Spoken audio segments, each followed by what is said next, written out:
Mission start! So what are we talking about? I know we were going over the mental health stuff, but I can't remember where we were last time. I don't remember where we were either. I think we do need to get back on track to the male part of male. Yeah, I mental guess health. that's true. We were keeping it pretty broad, pretty general for the most part. Yeah. I don't know. I wish we had like a counterpoint, something to respond to, because like I feel like I've never really felt like anything I experienced was like uniquely male. Mm-hmm. Like ever. I don't really. Well, that's why I kind of wanted to, because I know you have like you grew up, like you were brought up mostly by the women in your life, but you still have very, like, you were in sports. Mm-hmm.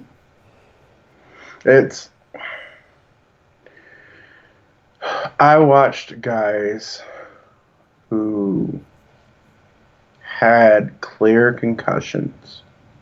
Clear. And this was early 2000s. Well, late 90s, early 2000s. Get told to man up on a sideline and get back into a game. Mm-hmm. Without question. And that's dangerous as fuck.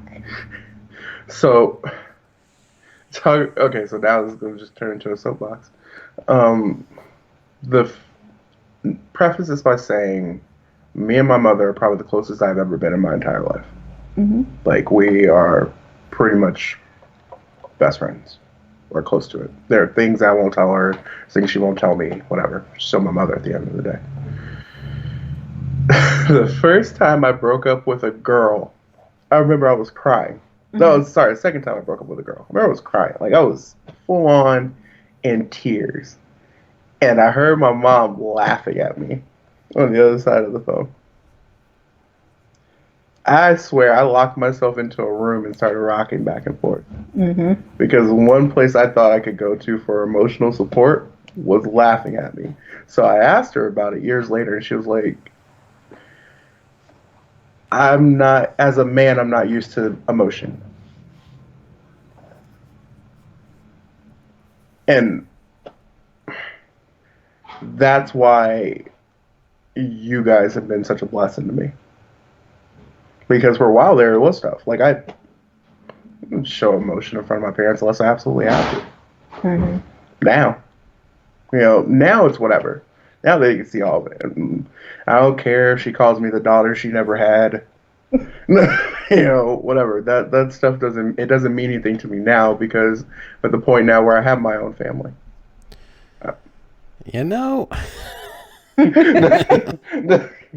Like, I'm instilling the values in them and the men that I'm raising that I wanted for myself.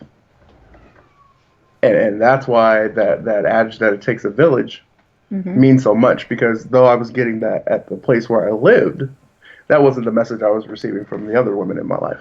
Mm-hmm. So it helped balance me. Mm-hmm. It helped me know that it is okay. You do have to have a lot of men have that. Like, we were pretty lucky. I don't think that you had that so much, Christopher, to where, like, it was, if you felt something, aw, man up. Did you? Oh yeah. You did? Just with the one person though. Oh. Yeah, I was saying, mom, your mom would never do. I don't think your mom was. Like, oh no, mom has always been like extremely supportive that way. Yep. Yeah. So I mean, not from anywhere that mattered then. Not anywhere that matters to me now, but right. I'm sure back then. Not to say it didn't have an effect. I mean, because the thing is, where anybody else might feel like, well, I don't know how they might feel because I'm not them, but that shit only ever really, really, really pissed me off. And we talked about that a little bit last time. It's like, I'm not really capable of, if I'm sad about something and somebody tells me that I'm not supposed to be, I tell them that they can go fuck themselves. Mm-hmm. Yeah. Like, who the fuck are you to tell me what I'm supposed to feel like? And if I, am feeling completely, because I'm in an environment where everything's been engineered such that I have the tiniest amount of power over myself possible, and the one time I try to exert any kind of independence, that gets shut down. And the only response after a certain point is to just like accept the defeat and fucking whatever. If it means crying it out, it means crying it out. If it means being quietly ragey, it means being quietly ragey, or whatever it is. But you know, if in that situation you start to show any emotion whatsoever, and then you're punished for that too, like like that just compounds anger upon anger. And I mean, Yeah. I do not, I don't respond well to that. Never ever did. I couldn't say that didn't take its toll. Like, it was how many years, you know? Oh yeah, it does. There's no way it doesn't. God, I couldn't emotionally give myself to anybody till I met you. Okay, strike that, reverse it. There was always a wall. There was always you could get to a certain point and it was all right. That's enough. Because of that, to me, I wish I had. I wish I had more. You almost left me because I was breaking down that wall. I wish I had more of you when I was younger. Of that go fuck yourself idea, because I didn't. But yeah, after that, like growing up in that environment, and again, not for where we grew up around. Me and my brothers, I do believe, did very well. Because unfortunately, around us, it didn't turn out so good. I know plenty of people in jail. I know plenty of people who didn't make it out of where we grew up. The valley was, even though you joke about the valley, it still wasn't it wasn't as nice as you would think. That kind of environment kind of stunts you emotionally. Yeah. So, and in my head, even now, it probably, I don't even think it's been a full year yet where I haven't felt myself just being the guy who wanted his stepfather's approval. It hasn't even been a full year where I finally got out of that, where it was like, look, you're never going to get him out loud to say he's proud of you. When you're around. When you're around. He'll tell everybody else. Like, I've had plenty of people tell me how proud he is, like, and them actually tell them how proud he is of me. But there's always that gap. And I had to become okay with that. I knew I didn't want that for my own kids, which is why I probably overshower those two with how much those three, with how proud I am of them. But that... We say it so much that child 3 has just started out of nowhere. I'm so proud of you. I'll put a dish in the sink. I'm so proud of you putting the dish in the sink. Thank you, buddy. Thank you, buddy. I needed that affirmation. Good looking out, dude. Right. Yeah. But I kind of feel like I'm sorry. No, you're fine. That stunting kind of stunted a lot of, like, I don't know how my whole college situation happened. I don't know how I let them get in as deep as they did, but it was never romantic. It was always, and even then, what we were talking about before. And even then, the only person, like, as close as you are with, like, Sed and like KJ and and all them, the only person you really, like, get super close to you, like, anywhere close to as I am close to you, is Lynn. And that was a long time. That took a while. Yeah. Before that even got a long time and saving your life. Yeah. You pulled me off the ledge of a building. Oh my God. We kind of get to be close. So to show you how emotionally stunted his parents made him, not too long ago, like 6 months ago, he told his mother the story of how he almost committed suicide and how Lynn saved his life. And her response was something to the effect of, well, we all go through down times. it wasn't like, oh my God, are you serious? Like, that happened to you? You were that bad off? Anything like that? No, it was like, well, we all get sad sometimes. Yeah. And I love my mother-in-law. Like, so much. But I feel like there has to be a but. yeah. I can't just let that go unqualified. But I feel she I might pisses get like me off. a not dissimilar response from our mom if I relayed the same kind of story, but it wouldn't be a dismissal. It would be more like a, yeah, man, I getcha. Exactly. Like Where, if it was the same thing in her position, she would have been like, yeah, been there. but Menzier, like, There would be like, you know, it wouldn't be dismissive at all. It would be completely empathetic. Like not, you know, it's not well, you know, shit happens, you know. It would definitely be like, fuck, man. yeah. Same. Yeah.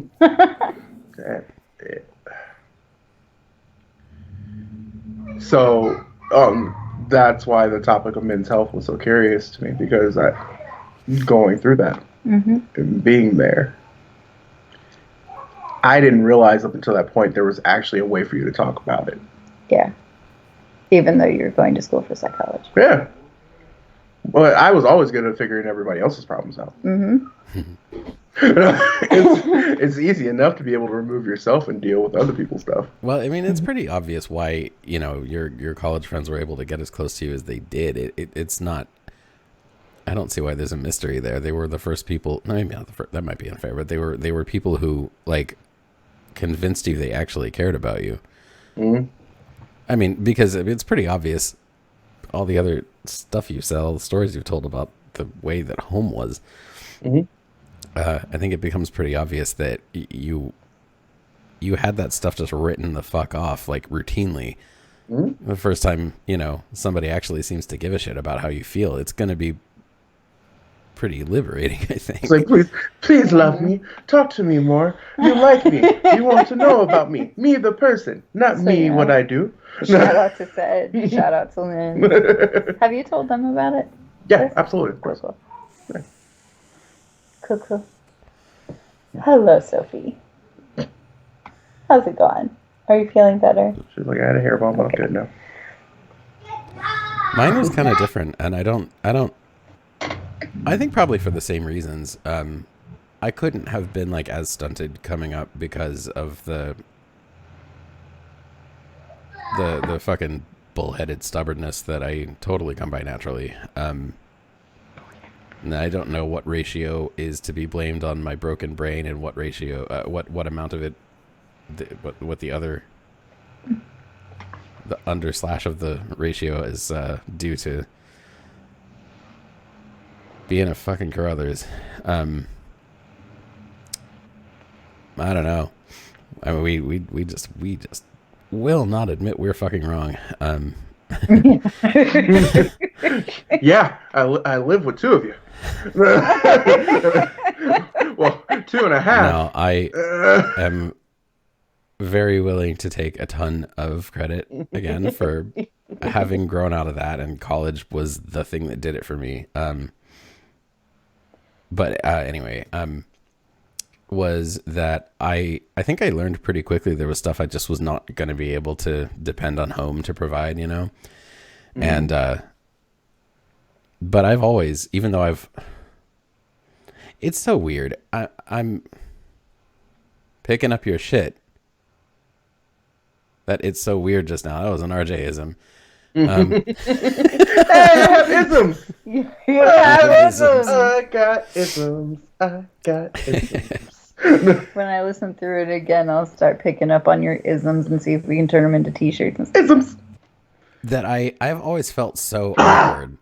Just awkward as fuck around new people. I've never been really, really good at small talk, and I'm up and down on whether or not I'm able to be like on and charming and funny. Like I don't have any control over that. That's not something I can just do on command. It's either there or it's not at all. Mm-hmm.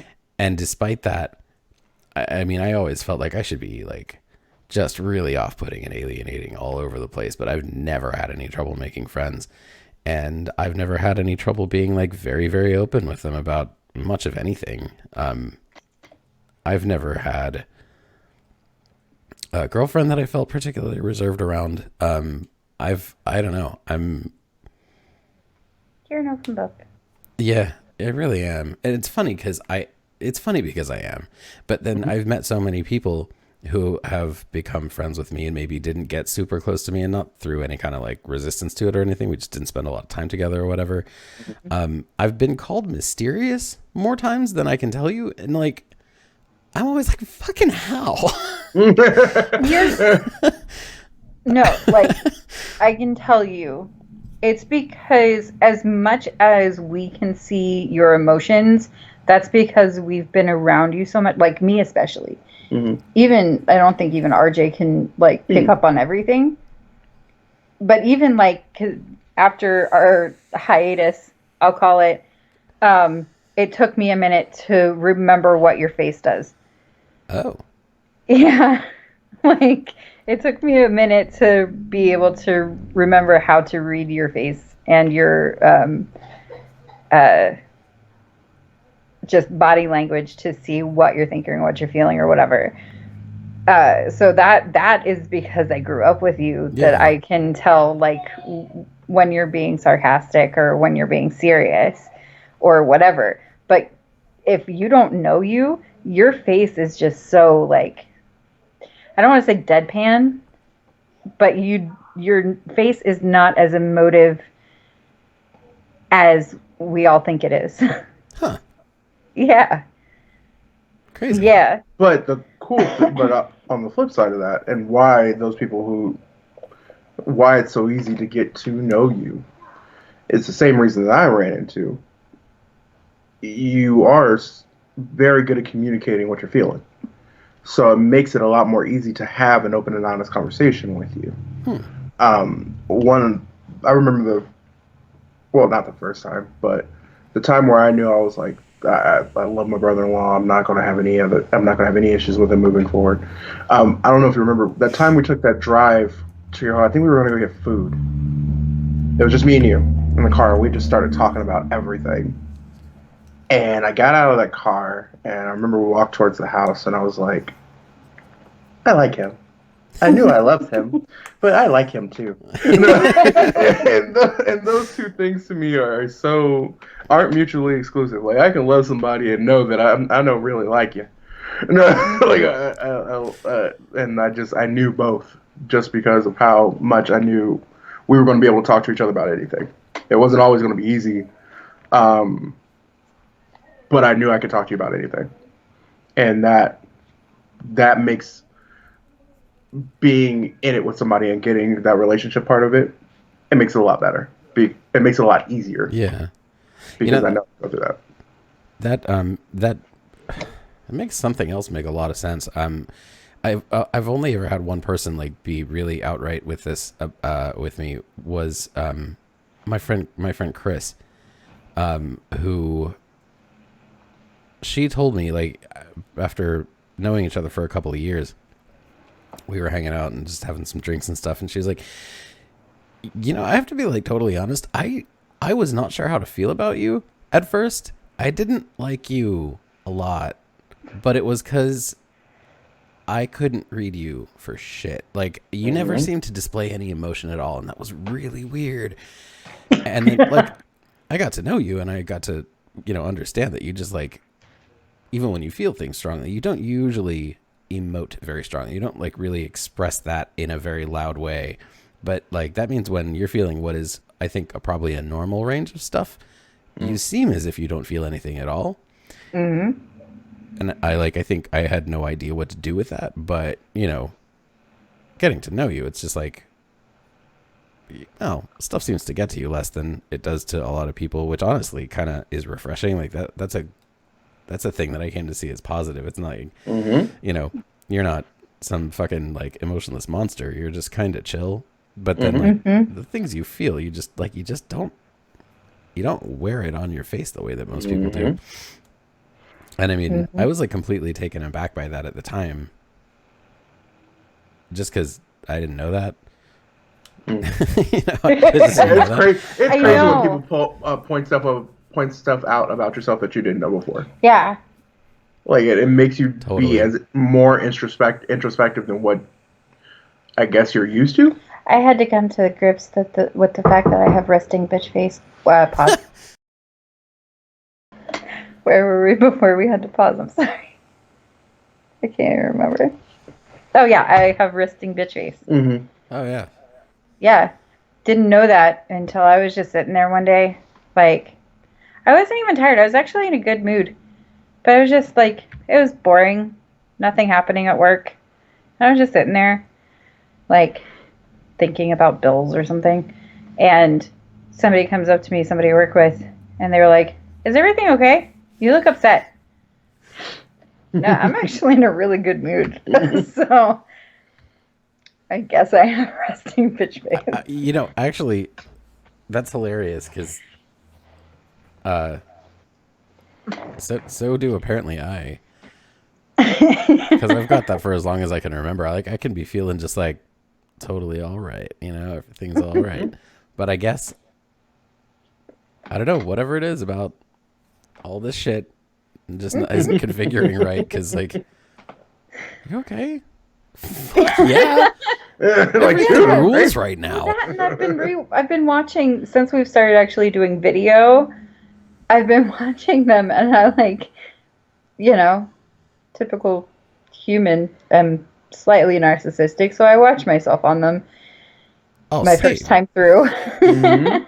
and I'm like, I look like I'm either pissed off, annoyed, or bored out of my mind, not even paying attention to you guys. And all it is that I can't keep my eyes in one spot while I'm listening. So I'm just sitting there listening to you guys, but like I'm taking in what you're saying. I'm thinking of things that I like want to chime in with. But I'm like looking all around and like not even looking like I'm paying attention. The funny thing is, you bring up just knowing each other well enough to understand. Like, would never have occurred to me to think any of those things. I completely, I know what you're saying, and I only ever read you that way. Mm-hmm. And So that's why I've been trying to like. Now, because I saw that in the first couple, and I'm like, well, I'm not like fabricating it, but I'm like trying to be more conscious of like. Yeah, what that looks like. That's why like aesthetics. That's why I keep the video feed on OBS up over here, even though it's completely unnecessary and redundant. But like, I can't just sit fucking still. I can't. Yeah. So just below frame, I'm 100% of the time going like this, my fucking vape pen, like just fucking with it constantly, and darting my eyes back and forth between you guys and you guys. Because I that's as much fidgeting as I can do without being like super visibly like shaking out of my skin. And I feel like if I have anything like here on the table or anything, because of the table that we're using until we get a real desk, it's gonna make noise and it's gonna come over the thing. So I can't just like fidget with anything right here. So I'm just like messing with my hair.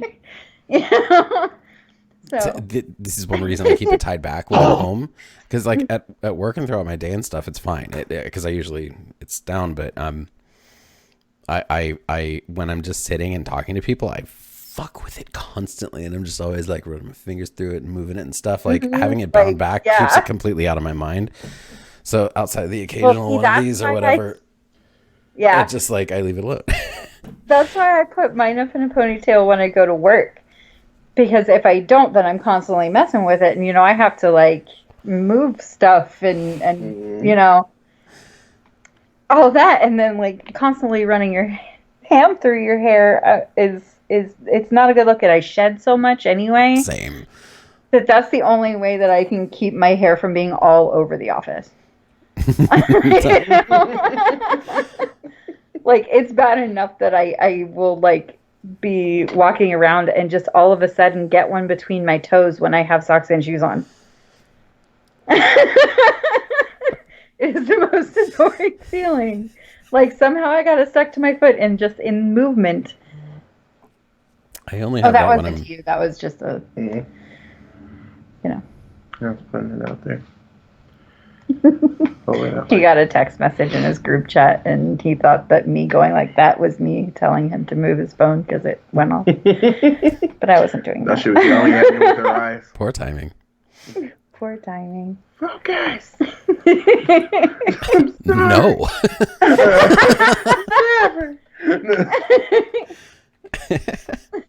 Sorry, I got us all sorts of off topic. Back to mental health. That's an awesome segue. Like, I was just talking about hair shedding, but back to mental health. Male mental health. So back to your fucked up childhood. I was just talking about my I own would particular never- mental I'm sorry. particularities. Apologize. Back to your mental health and whatnot. Christopher. Oh, were we talking about me? I have no idea. I don't remember where we were before we got off on that. I know we were talking about resting bitch face. But before that, I know it was about you and your lack of emotiveness Oh, yeah. without realizing that you were lacking emotiveness. Oh, yeah. So a friend of mine told me that, and I was like, whoa. Mm-hmm. That was basically That was it. TLDR.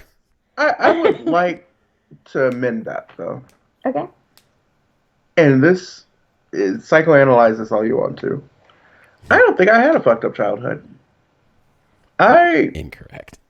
I know. Like I said, there are people who would probably, if you looked on, like, if you unfolded my book. Let's say this. You had a fucked up childhood. You just didn't have as fucked up as a childhood as some other people. But you had a more fucked up childhood than other people. Everyone's had a fucked up childhood. Yeah, there are plenty of people who, No, like, because it's so easy, because it's a thing we do. This is such a fucking common cultural thing. Mm-hmm. I think you're going exactly where I was about to, so go ahead. Okay. It's the 'Cause he same. gives it all the time. It's the same fucking thing as like calling out people on their little petty complaints. They're probably not even petty. They're probably like, this shit that I feel has a strong impact on my life is a thing that I feel needs to be addressed. And then they get shut down with it. Children are starving in Africa. Yeah. It's like, okay, maybe you didn't have the kind of childhood where you were being just beaten the absolute shit out of constantly, but you were also extremely neglected. You're absolutely correct if what you were going to assert is you didn't have it as bad as some people do. No one fucking doesn't. Mm-hmm. No one fucking doesn't not have it as bad as some people do. But like that doesn't mean that what you went through was not abusive, and it doesn't mean that what you went through wasn't incredibly like affecting and probably traumatizing, as evidenced by the fact that it took you the length of your adult life so far to open up to people enough to feel vulnerable, like to feel any level of not even comfort, but lack of unease at being vulnerable with people that love you and will support you in anything. Mm-hmm. That's not how people are supposed to be. And Well, since you say it that way, I am not going to be the one who cries in this episode. So I'm just saying. No, she cried most recently. Okay. I think it's my turn, actually. That's what I'm saying. Yeah. I am not going to be the one. It's amazing to me how quickly that made me want to move out of the house. And Christopher, I don't know if you went through the same thing. That what did? The environment. The environment. Oh, okay. I joke with Amanda about this all the time. I looked at the University of Alaska Anchorage. Nice. When we were looking at college Because choices. he wanted to get away from it so bad. As far away from that situation as I could. And the funny part was, I loved my family. Like I had me and my cousins were inseparable. Like it wasn't them. It was go. But even though I looked at those schools, in my head I couldn't have gone because I still felt that tie. You still felt that responsibility. Mm-hmm. Like even though you did go to a school closer to home because of that, and even though you weren't as close to your youngest brother as you wanted to be because of your difference in age, you felt that responsibility to him and to your middle brother, To be close. so that they at least had somebody. Like it was nothing to be able to drive down there and get to him. Like I used to love coming back home and spending like a day with him or a couple of days. Like that picture that I have of them and the sunglasses. Yeah. And yeah. in and out. That's probably one of the funnest days I've ever had in my life. Because they were old enough where we actually got a chance to really just like hang out and do stuff. Which I want that for them. So my mental health so much right now rides on me making us a place where they can be better. I know it's horrible for somebody's mental health because if something happens. No, I'm sorry. I could hear child 3 in there. Yeah. Oh, Andy, I'm so sorry. I can hear it. I don't know if the controller got unplugged again because he will not leave it plugged in. No, he's used to it being wireless. It's as bad as his iPod. Yeah. No. Or if it was just in a spot where he was having issues getting past. You know, the coot. The coot. The coot does it for him. The coot frustrates him, but he keeps going right back to it. He's a Crash Bandicoot fan. He's in there playing Crash Bandicoot right now. So this dude on Twitter, I guess the prompt was, "I'm a communist, and that's why," predictive text. So what ended up happening? "I'm a communist, and that's why I am not entitled to a single word of God, and I am not entitled to a single word that I would have y'all seen this article. I would never read the article before that I would have to be removed."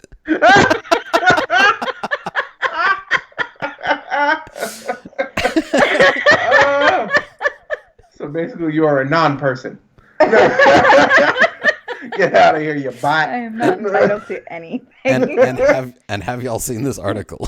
And have y'all seen this article? Click the link down below. I would have been removed. Side note: your Twitter game is becoming some. If you guys are not following Christopher or Amanda at We Have Some Thoughts, Amanda and We Have Some Thoughts, Christopher on Twitter, you guys are missing out. There's some good speeches happening. There's some good stuff happening on here. You guys' Twitter game is getting there. I like it. Thanks. I haven't I like been it a lot. on in the last week. You're a day. It's been a day. I saw your Twitter feed. You forget. I Twitter no, stalked that you. was me just retweeting for the last episode. Okay. But I haven't been going in. So, side question. By the way, I love how this is going too, because this is with me not feeling good. This being a lighter conversation is actually helping me be able to stay with it a little bit more. If this was a little bit more heady, I'd have been like, here, guys. I don't have it. Now that you both are getting more into social media, at least from a Twitter perspective, and you're starting to see some of the trends, do you find does it change your point of view at all? Pause. Get some beverage. He needs some for his throat. He's gonna come back in a split second. Why I asked you both that question is because, to me, even though Twitter probably more so than Facebook or Instagram, Twitter is a lot more real to me. In the regard that people who use Twitter frequently are ready to have more conversation. Facebook and Instagram to me are just showing off best days. They always have been. It's just, you know what I mean? Versus with Twitter is a lot more open. I've seen a lot more real conversation happening on Twitter than I probably have on the other two. Twitter is Twitter is Reddit at light speed. Yes. Yeah. Yes. Basically. 100%.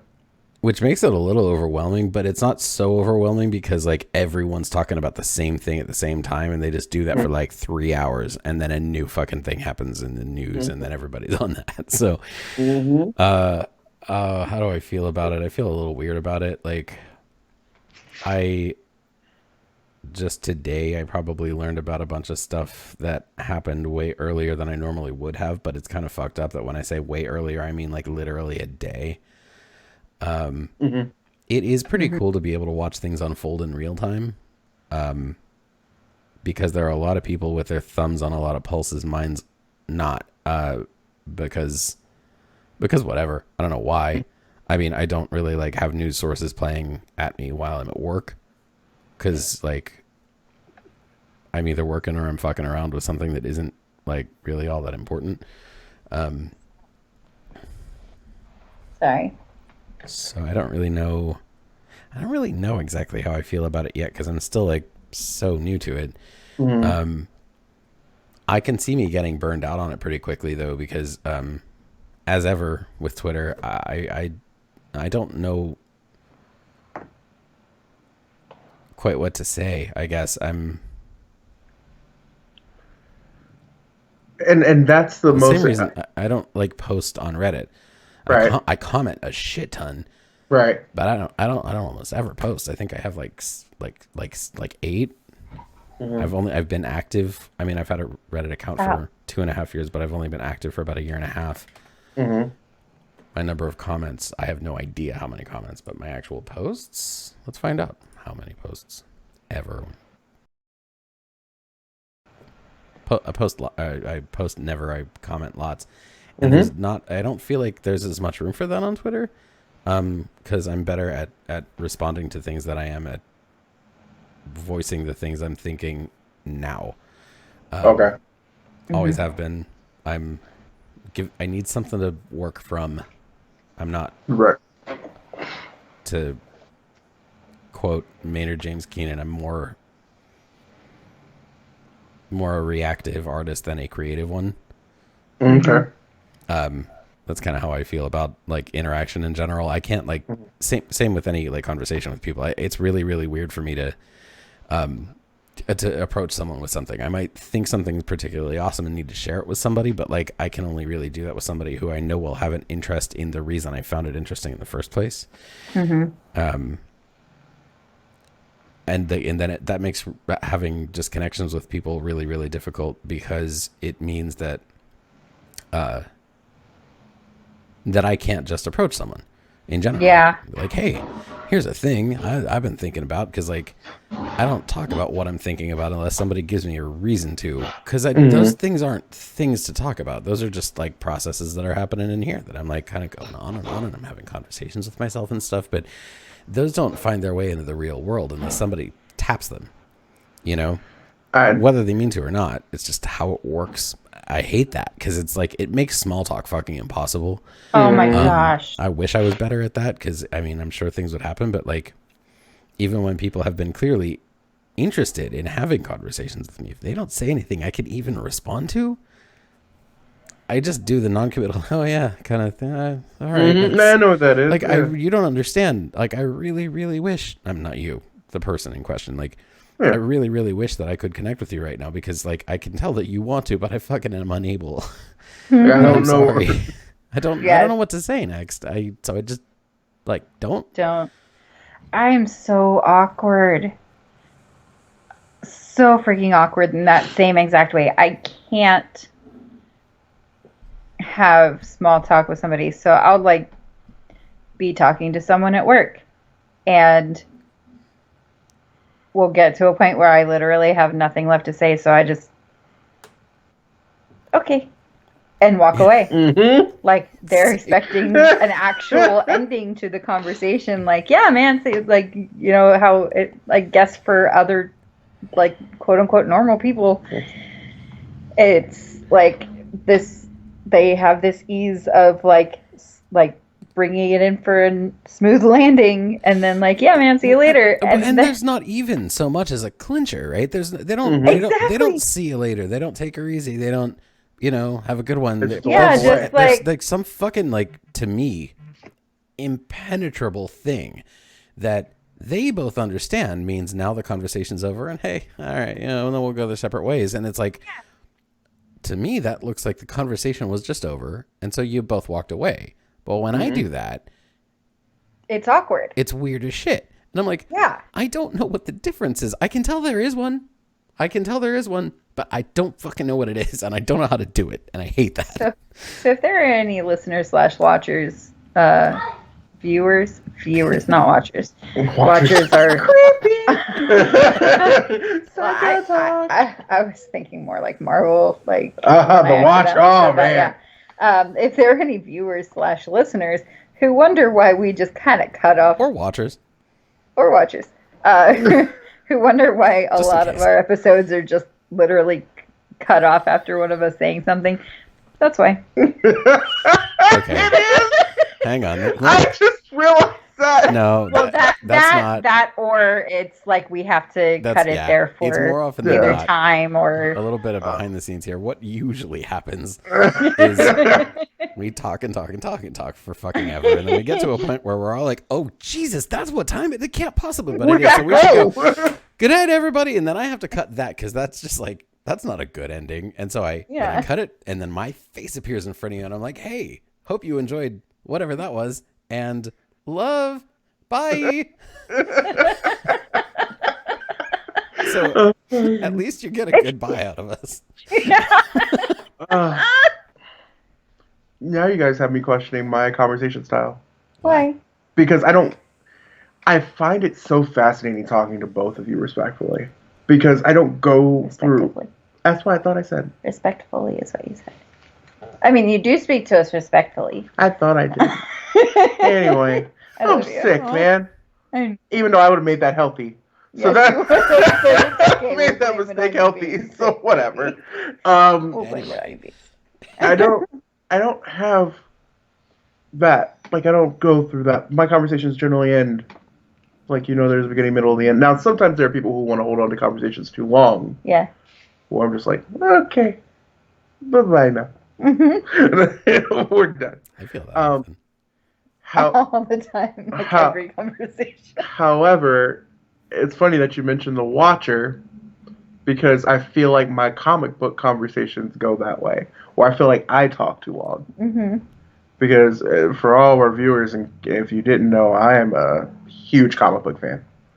The analogies between life and comic books to me is life. Don't get him started on Superman. Well, you know what that is, I think, is that when we get to talking about this stuff, I realize like how many fucking contradictions there are in our culture.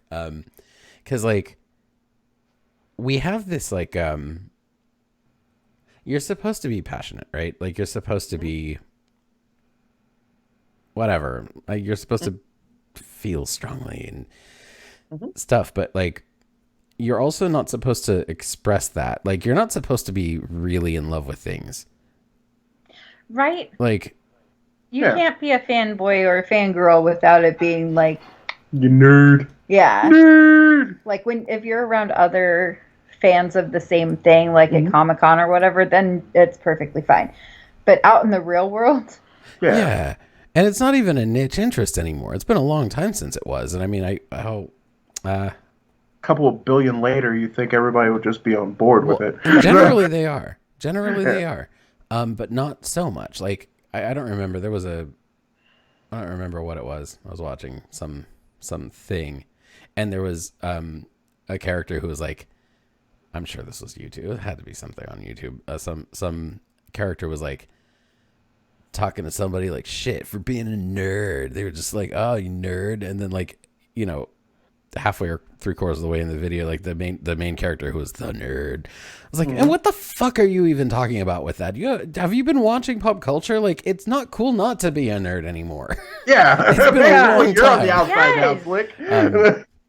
But then like so it seems like to like that stuff in the way that people like pop culture in general, like that's what's normal. That's what's acceptable to be legitimately passionate about and to have actual knowledge about it, to have it be something you really care about, something that you do rather than something you consume.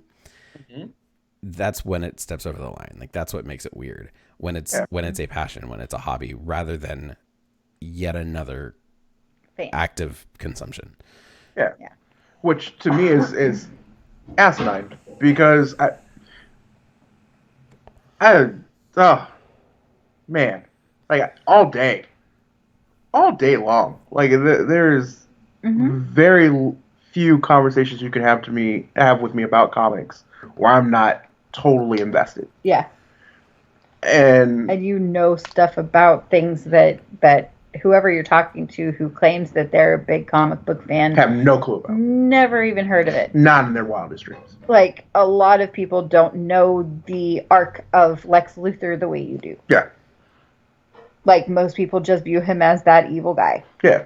the arch villain of Superman. You know about his entire arc back to good guy. Yeah. Yeah. And even when you had the switch over in the New 52, when he became the lead of his own Justice League. I think that shit. Never mind. Fuck it. Don't remember. Yeah. So in that regard, I do understand the end of the awkward conversation, because there are times where I just want to keep going, but I know I've gone so far over that person's head and I'm starting to sound like a crazy person that I'm like, all right, I'll walk away now. That kind of ties back into our original conversation, though, because you shouldn't ever be made to feel like something you're passionate about is making you crazy. Ooh, and another reason why that ties in, talking about the idea of men's mental health. That was my coping mechanism when I was little. Yeah. Yeah. Comics? Was comics. Nice. That was my escapism. That was my everything else around me isn't really making sense. This makes sense. Even though it makes no sense. But in the confines of the world that I'm exploring, I can get lost here. Nobody's going to judge me here. I'm good here. And that's why I have such a strong tie to Cal. Because I got it. You had a being who wasn't from here, who didn't really feel like he belonged a lot of the time, but still felt like he had a job to do for others. I completely understood it. It made all the sense in the world to me. Because there were times where, even though I didn't feel like, because my last name was different, I didn't really belong there. I knew I still had a job to do in that space. Yo. Self-discovery. You just had like an epiphany moment. Yo. I think that's pretty much the same for me with video games, and it's not really the same now as it was, because I consume video games in a kind of a different way now than I did when I was a kid. It was a lot of the stuff that I loved the most looking back. There were kind of two sort of tendencies that were my favorite ones. One was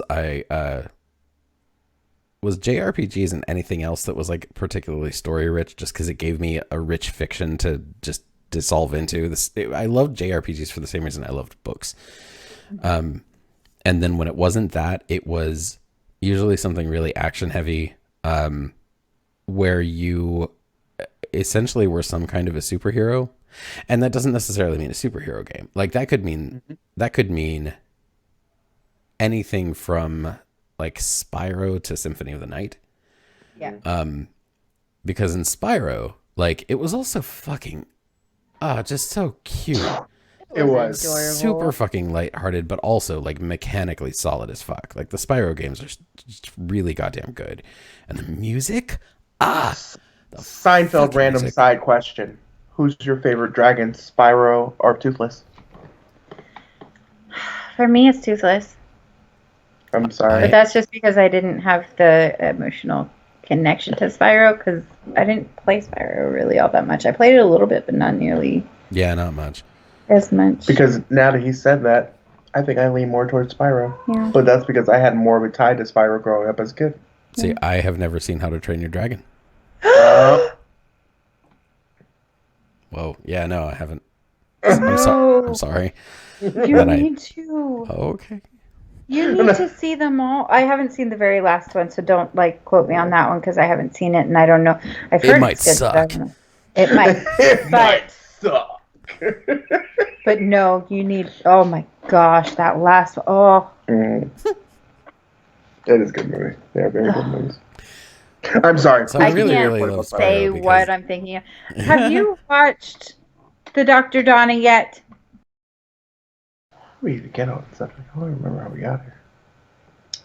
That being said, He said something, and I was like, "Have you watched the Dr. Donna?" That's right. Well, we were talking about. I'm sorry, it was my fault because we were talking about dragons, and because he was telling us about Spyro. Yeah. And then you meet the Ood again. I remember the Ood. Yeah. Like you actually meet them on their actual planet, and they're the ones that tell them about the Dr. Donna. And then the Dr. Donna happens, and he has to give up his best friend. You look so sad. Every time I think about it, I start crying. When I originally told Christopher about it, I actually started crying, telling him about the freaking Dr. Donna, and I wasn't even going into detail. That is the saddest moment I've ever seen on Doctor Who. See, I can't relate because I don't give a shit about Doctor Who, but I can relate because I have that exact same whole set of shit every time I talk about something that I do really, really love.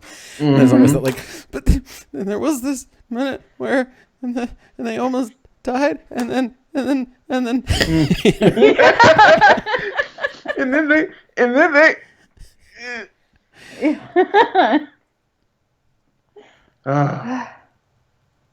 Dang it. I can't think of a thing right now that makes me do that. What's the thing that makes me do that? I was just trying to think of that. Gone Home? Oh. Yeah, okay, yeah. Yeah, okay. Yeah. That's a thing. That is definitely a thing. Mm-hmm. I made him start playing it. Mm-hmm. I made RJ start playing it. Oh, that game was... Oh, okay, I remember that. Oh. Yeah. At first, he wouldn't play it. Just like how I was kind of worried about playing it. Because, it's creepy at first. Jump scares you have no idea what's going to happen. And then he started listening to the tapes, and he's like, "Oh no, I can't play this. This is gonna make me cry." I'm good. I'm good. So good. He got it so much faster than I did. Yeah. How it was gonna end. Yeah, we got what? I think we got a bedroom in. That game has some of the most perfect pacing I've ever seen. It's just so goddamn good. Mm-hmm. They did everything. I need to play it again. And I had the benefit of the very first time I played it. First of all, I was being a freelance bookkeeper. Me and my mom were together, viewers. Mm-hmm. These two know the story more or less, but maybe not of how I first played Gone Home, but it was at the very end of fucking tax season. If you've ever been a freelance accountant, you know what tax season is like. It breaks you. It just fucking wrecks your absolute shit. And so I had bought Gone Home on Steam. It was on sale, and I remember seeing it because I remember reading about it a while before, quite a while before. And the coverage was this first-person narrative game. It's basically, a walking simulator, but we don't mean that pejoratively, and it's extraordinarily 90s because it takes place during the 90s, and they fucking nailed the 90s about it. And I was like, that sounds like something I'd be into. Forgot about it completely after that. Saw it on Steam for sale. Saw it for sale on Steam, and I was like, well, I should definitely grab that. I didn't read reviews. I knew nothing about it. I just knew I had to fucking play it. So I grabbed it, and I had stood in my library for a couple of days, and the tax season was finally over, and I was like, I need to unwind now. I just done my last bit of paperwork, filed my last thing, and it was midnight. And I was like, I am going to do something I fucking enjoy before I go to bed. So I booted up Gone Home, and I played Gone Home top to bottom. It's not a very long game, but it just so happened that I played the game in real life during the actual hours in which the game takes place. Yes, you told me about that. And during a particularly violent thunderstorm. Oh, man. Which is what happens in the game while you're playing the game in the game. Oh, so man. Everything about it was I was as exhausted and emotionally vulnerable as I could have possibly been, and my external circumstances were exactly what's represented in the game at the time. So it was I couldn't have possibly been more immersed in it the first time I ever played it. It was just perfect. It could not have worked out better. I love that game very much. Now that we've all geeked and nerded out. I was trying, while you guys were talking about that, I was trying to think of, is there any media that makes me like react like that. The closest thing I have is that scene in Fresh Prince where his dad leaves. Oh yeah. That's the only scene I can think of in media that makes me respond like that. That gets me like to a point where I'm like emotional. That brings us right on around to I not so know, happening. man. Do you know what scene I'm talking about, Christopher? So there was a scene in Fresh Prince where Will's biological father came, and he's Rolling Stone, and he made it seem like he and Will were going to end up going on a trip together. He had been out of his life since he was like young. Mm-hmm. He made it seem like he and Will, who was a teenager at the time, were going to go on a trip together. And Will was all ready. He bought him a gift and everything. Like he was ready to go. And before Will gets there, his biological father talked to his uncle, who he was living with, and said that he wasn't going to take him. Made up some just bullshit ass excuse. And Will walks in, and then his biological father has to tell him that he's not going, and Will like basically plays it off and has a stern look on his face, like, yeah, okay, whatever, fine.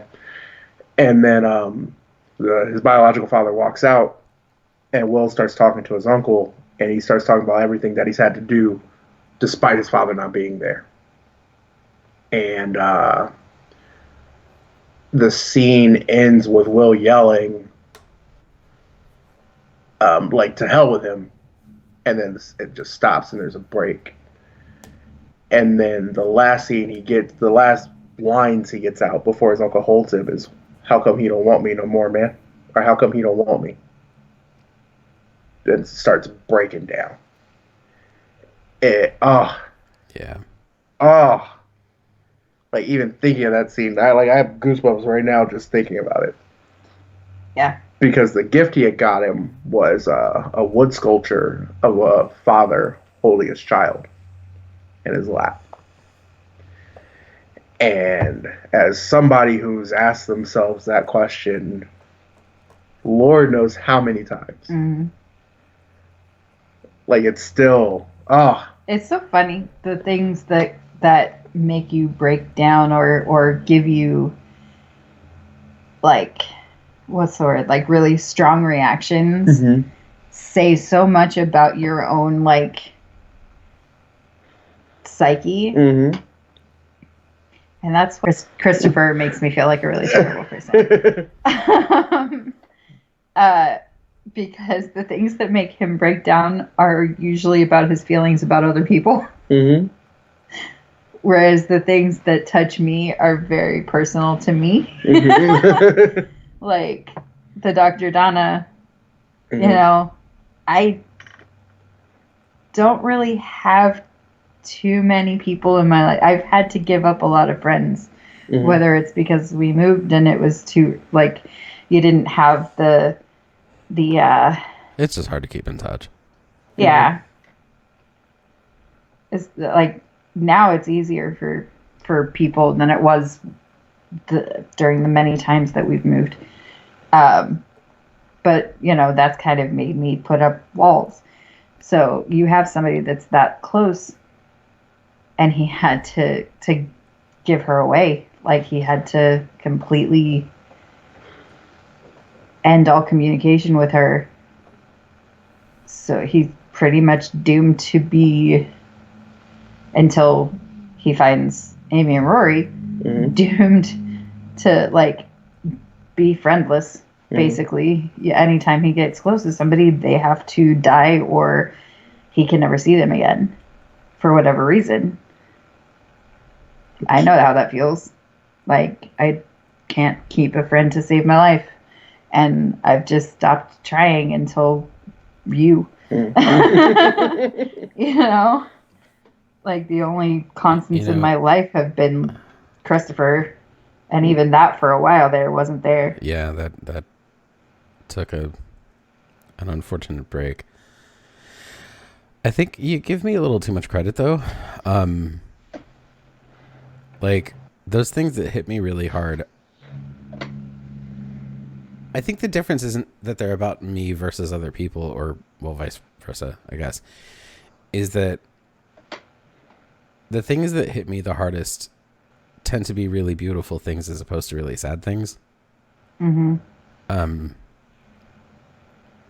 But like, for what it's worth, like, I mean, that's, to read that as me being appreciative of beauty is correct. But like, in equal measure, it's the recognition that I don't have it in my own life. Yeah. So it's a lament for me as much as it is a celebration, I guess. So I guess don't read it as being too positive. it's just the way you said that, you're like, don't look at that one as. Don't feel like a bad person in comparison to me, because it's usually like, it's, you know, it's just me being your standard Christopher-esque sad boy. It's something I used to have and miss, I guess. But then also, I just really, really like pretty things, and when things are nice and happy and fun, because like, I'm not completely devoid of good. I'm not completely devoid of joy, but like, purely joyful experiences are things I've had. I've been there. I've been through that. And I'm pretty convinced I can't anymore. Like, I'm just not allowed to. Why do you say that? A lot of that still comes from a place of pain. What makes you say that? Because I never feel it anymore. Like pure joy? Yeah. This is why the movie Inside Out wrecks me so goddamn hard. Yeah. Yeah. Particularly when Joy, the character who is Joy, falls into the whatever the fuck, I don't remember what it's called. The place where discarded things go and never come back from. Like, that happened to me, I'm sure. For real, at some point. Don't know when. I can't really exactly pinpoint it, but at some point, that just happened. And what I have left over is not the presence of joy, but the memory of it. And so when I remember that was a thing, I used to feel that, but don't anymore. I remember what it was like. And that gives me something like, it like gives me the facsimile of experiencing it for myself, but it's not like, not actually experiencing it. It's just observing a memory of having had it before. Which is why that scene is so fucking hard for me. That's why that. I think that's back to Gone Home. I think that's another thing where you and I cry for different reasons. Because you're crying because, you know, it's so beautiful, and like, whether that's you're crying because you're happy it turned out well, or you're crying because you're lamenting not having that. I cry because I'm happy everything turned out well, but I also cry because I know exactly how that feels on her end, with her parents not being happy with who she's ending up with. You know? So it's like, I know exactly that feeling and that wanting to get away from it. For me, that one is, well, again, it is just because it's beautiful. Like, I mean, it's nothing more needs to be said. So I do respond to it just because it's beautiful. Like, and it's just wonderful and amazing, and it's good, and it feels good because it fucking is good in a sea of stuff that's not that good, and that makes me feel like good. So of course I have a response to that, but it's also that I remember, because this actually kind of ties back to something I was going to respond to that RJ said earlier, but I didn't, was how you find, or used to find, or whatever, it's so difficult to like really open up to people, and like bare your whole self to even, you know, people that you were romantically involved with. And I've never had that for whatever reason. Like, I'm generally pretty cool with just like being all the way me in those situations, despite what should have been an emotional stunting, I think, growing up. but I was never okay with being suppressed that way, and so I couldn't really like adapt to it fully. I don't think. Anytime I met a person or a group of people who were like willing to accept me for whatever way that I presented myself to them, I always just was the me that I am to them, because it was like, you fucking need that, you know? Mm-hmm. If people are going to be real about being cool with you being who you are, then like you need that. You need to have that. And so alongside that, all of that, sum total, it's been a long time, historically for me, an unusually long time since the last time I was in love. But I can never forget what it felt like.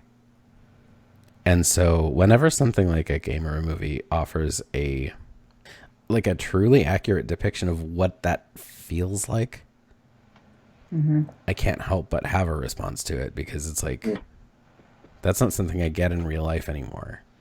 Used to be something I never did without. For a long time, it was something I never did without. And not to say that that's not a pity thing, right? Like, that's something I've engineered because I've needed to not be dependent on. I've needed to not need anyone else. I've needed to fucking be as alone as possible, because that's just what was good for me. And what I'm pretty sure still is for now. But that doesn't change the fact that I do still really, really love that feeling, and really, I remember it strongly and fondly, and I will always have place, in me for that experience, even if it has to be secondhand. Because I don't think there's a person alive that doesn't need that, like need it. I think that's I think that is something that is probably like in some way central to well-being. I think you need someone you can love that way, and I think you need someone you can be that particular kind of vulnerable with. I think you need somebody who will accept you in that way. And if the best you can get is to experience it vicariously, then like that's what you need to do, even if it's based on something that's pure fiction. If it gives you that experience or something close enough to it that it can make you feel like you have it just for a short little while, then you need that. I don't know that it's possible to be entirely well without it. I am a much better man because I do. By far. The maturity and the focus, I guess is a good way of me putting it, that it gives me changed my life completely. Like, there's a certain level of accountability that comes with it that I've never had before with anyone. Because having that wall up, it was, all right, if it got past a certain point, whatever. It's funny how our conversations have bows. With a nice little bow. Because it's kind of where we started this. But I can't be that way with you. And I love that about you. Because you will only let me be surface level for so long before you're like, all right, that's enough. What is it really? What is that? And he gets so mad at me too. Because I'm still not you. We've been together for years. But like we'll have months on end where it's very surface level, it's very playful and whatever, and then I'll see something in his eyes. Normal right before I break. Right before that breaking point. Okay, you're being, silly and whatnot like we normally are, but there's something there. What's wrong? Nothing. Everything's fine. What's wrong? I said, I'm fine, Mommy. What's wrong? Will you stop asking me what's wrong? What is wrong? And then he'll finally come out and say it. It is. I think it's probably kind of, a little bit of you not realizing something was wrong for a while, right? Mhm. Like there was probably a bit of like there's been something that's gnawing at you, and it's like it's obvious to anybody who knows you, but you hadn't Mhm. really even recognized it yourself yet. Mhm. Most of the people who I talk to and who I'm cordial with are very surface level. So I don't have to acknowledge a lot of it. I mean, that's a trait I kind of got from my family, where we have a lot of surface level conversations. Yeah. There isn't a whole lot of deep dives. So, But when I get caught up in life and whatnot and don't catch it until it's too late, then it turns into a blow up. mhm. Then it turns into us up all night Mhm. having an argument, Mhm. like Mhm. with child one knocking on the door. Are you guys okay? Mhm. Yes, we're fine. We're talking. And him getting in the car to go to the store. Mhm. And then getting pulled over by a police officer. Because I was driving erratically. Driving erratically. Sweet Christmas. But I appreciate it. I appreciate it very much because I know now that there's no way I would have ever been ready for everything else we're going to do for the rest of our lives without it. Not only that, but you gave me my brother-in-law, which I appreciate too, because I mean, he's pretty awesome. he came first, but But I mean, you came first, technically, for me. Yeah. And then he followed suit. Yeah.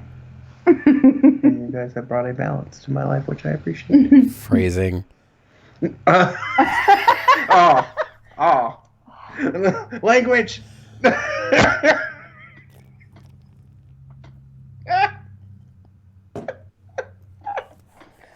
Yes. Shazam.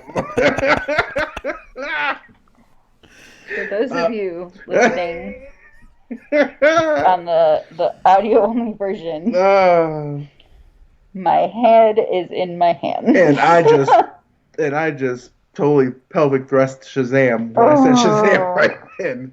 Can confirm. Oh my god, I have the sniffles.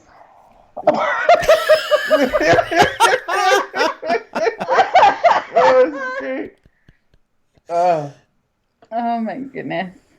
I think we're gonna be done there, huh, guys? I think so too. I think this has been an amazing conversation. I'm calling it a success. I think this is pretty fucking good.